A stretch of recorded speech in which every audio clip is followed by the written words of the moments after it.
Sedang kedorban mangtingka hakasngi beningkong mentagasngi hapadeng ke jingatai ke beklut halor kamat Iingdorbar jeng ulat ke jela hagaktin Hindi. Hakaba ki sangut ki Nongthaw jeng ke Seng VPP ki lami no na ke Iingdorbar Hadien bu Lamphang ulasha ya ulat ke jela ban beteng ye ke jing Iingdorbar hagaktin Hindi. Habakren berkiwai pat ki MLA halor ke nikamat belawan ra de ke Seng VPP.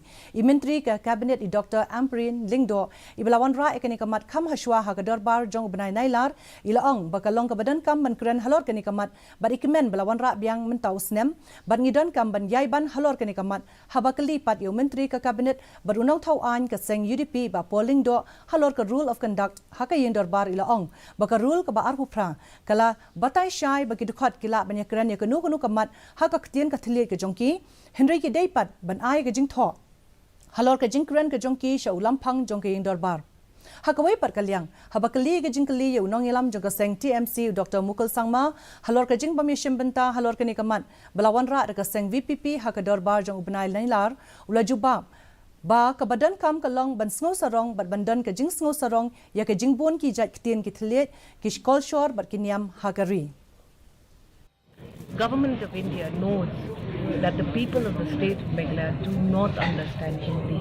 In fact, even we were having some difficulty following the language that was spoken, even though the written speech was given to us.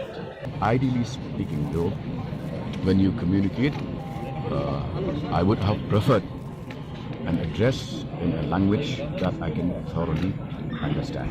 But today, to compensate for that, what I did was read the governor's speech in English, and reading is far better because you can internalize all points of the speech better than listening to a language which I can only half understand. Different people have different way of doing things.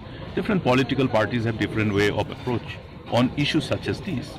So therefore, it is up to the conscience of the leaders of those respective political parties.